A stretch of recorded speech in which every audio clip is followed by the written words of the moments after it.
হরে কৃষ্ণ সুধী ভক্তবৃন্দ, আশা করি সকলে ভালো আছেন। আজ আসছে সফলা একাদশীর ব্রত মাহাত্ম্য কথা নিয়ে আলোচনা করব। ব্রহ্মাণ্ড পুরাণে যুধিষ্ঠির শ্রীকৃষ্ণ সংবাদে সফলা একাদশী তিথির মাহাত্ম্য বর্ণিত হয়েছে।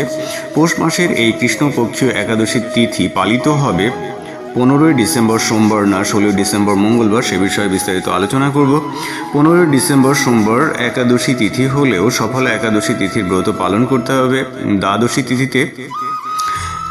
তাই এই একাদশী পক্ষবর্ধিনী মহা দ্বাদশী তিথিতে পড়েছে। পক্ষবর্ধিনী মহা দ্বাদশী তিথি হলো একটি বিশেষ তিথি। সাধারণত একাদশী তিথি সূর্যোদয়ের সময় স্থায়ী থাকলেও ওই তিথিতে একাদশী ব্রত পালন করতে হয়, কিন্তু কখনো কখনো একাদশী তিথি সূর্যোদয়ের আগে শেষ হয়ে দ্বাদশী তিথি শুরু হয়ে যায়। আবার সেই দ্বাদশী তিথির মধ্যেই যখন একাদশীর গুরুত্বপূর্ণ অংশ পড়ে একাদশী ব্রতের ফল বৃদ্ধি পায়, তাকে তখন আমরা পক্ষবর্ধিনী মহা দ্বাদশী বলে থাকি। পক্ষ মানে চন্দ্রপক্ষ, যেমন শুক্লপক্ষ এবং কৃষ্ণপক্ষ।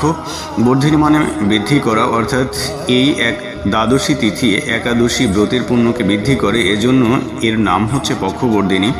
শাস্ত্রমতে পক্ষবর্ধিনী মহা দ্বাদশীতে একাদশী ব্রত পালন করলে সাধারণ একাদশী থেকেও অধিক পুণ্য লাভ হয়। বিশেষ করে ভগবান বিষ্ণু বা শ্রীকৃষ্ণের ভক্তদের কাছে এই তিথি অত্যন্ত মাহাত্ম্যপূর্ণ। সংক্ষেপে, একাদশী তিথি ক্ষয় হয়ে দ্বাদশীতে প্রবেশ করলে সেই দ্বাদশীতে একাদশীর ফল বহুগুণে বৃদ্ধি পায়। তখন ওই দ্বাদশীকে পক্ষবর্ধিনী মহা দ্বাদশী বলা হয়ে থাকে। তাই সফলা একাদশী ব্রত আগামী 16ই ডিসেম্বর রোজ মঙ্গলবার পক্ষবর্ধিনী মহা দ্বাদশী তিথিতে পালনীয়। এখন এই একাদশীর ব্রত মাহাত্ম্য কথা আমি বর্ণনা করব। ভগবান শ্রীকৃষ্ণ যুধিষ্ঠির মহারাজের নিকট সন্তুষ্ট চিত্তে সফলা একাদশী ব্রতের মহিমা বর্ণনা করেন। এই ব্রত পালনে ভগবান যত তৃপ্ত হন, বহু দান দক্ষিণা যুক্ত যজ্ঞের দ্বারা সেরূপ সন্তুষ্ট তিনি হন না। শেষনাগ, গরুড়, ব্রাহ্মণ, নারায়ণ যেমন সর্বশ্রেষ্ঠ, ব্রতের মধ্যে এই ব্রত তেমনই সর্বশ্রেষ্ঠ। এই ব্রত পালনকারীগণ ভগবানের অত্যন্ত প্রিয়, ফলে তাদের এ জগতে ধনলাভ এবং পরজগতে মুক্তি লাভ হয়ে থাকে। সফলা একাদশী তিথিতে রাত্রি জাগরণের ফলে 1000 বছরের তপস্যার ফল লাভ হয়। চম্পাবতী নগরে বসবাসকারী মহেশ্বত রাজার 4 পুত্র ছিল। এদের মধ্যে জ্যেষ্ঠ পুত্র ছিল লুম্বক। সর্বদা পরস্ত্রীগণ গমন এবং মদ্যপান, সাধু সন্তগণের নিন্দায় অনবরত সে লিপ্ত থাকত। ফলে সে রাজা কর্তৃক রাজ্য থেকে বহিষ্কৃত হয়। আপনজন পরিত্যক্ত হয়ে সে জঙ্গলে জীব হত্যা, চুরিতে লিপ্ত হয়ে পড়ে। প্রহরী কর্তৃক ধৃত হলে রাজার পুত্র বলে তাকে তৎক্ষণাৎ ছেড়ে দেওয়া হয়। পর বিশাল অশ্বত বৃক্ষযুক্ত বনে ফিরে সে জীব হত্যা ও ফল আহার করে দিনাতিপাত করে থাকে। যে বৃক্ষটিতে ভগবান বাসুদেব বিরাজিত ছিল বলে জনশ্রিত ছিল, সেই অশ্বত তলে লুম্বক থাকত। পূর্বজন্মের কোনো এক সুকৃতির ফলে পৌষের দশমীতে কেবল ফলাহারে দিনাতিপাত করে রাতে অসহ্য শীতের প্রকোপে মৃতপ্রায় হয়ে সে পরদিন সূর্যোদয় পর্যন্ত পড়ে থাকে। দুপুরে তার চেতনা ফিরলে অতি কষ্টে ফল খেয়ে ক্ষুধা নিবারণ করে।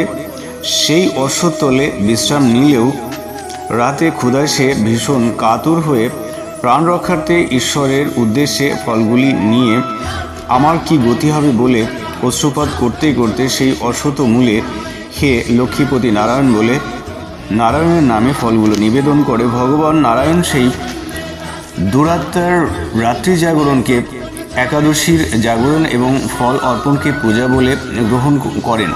এভাবে নিজের অজান্তেই লুম্বক সফলা একাদশী ব্রত পালন করে। ভোরে দৈববাণী হয়, হে পুত্র, তুমি সফলা একাদশী ব্রতের পূর্ণ প্রভাবে রাজ্য প্রাপ্ত হবে। সেই দৈববাণী শোনা মাত্রই লুম্বক দিব্যরূপ লাভ করল।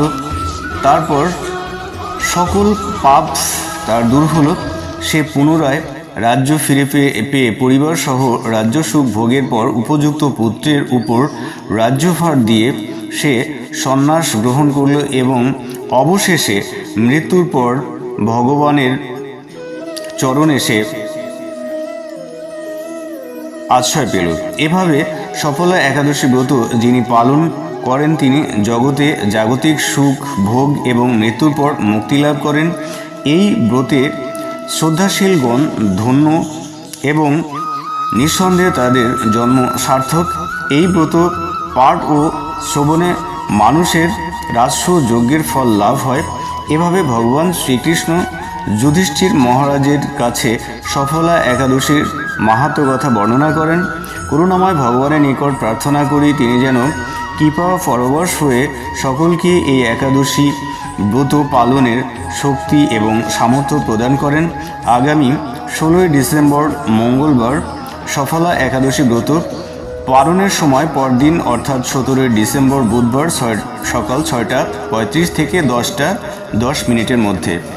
তো আশা করি আপনাদেরকে সফলা একাদশীর কবে এবং ব্রত মাহাত্ম্য কথা এবং পালন কোন সময় সে বিষয়ে বিস্তারিত জানাতে সক্ষম হলাম। আপনারা সকলে একাদশী ব্রত পালন করবেন। ভিডিওটি ভালো লাগলে সাবস্ক্রাইব করুন। হরি বল।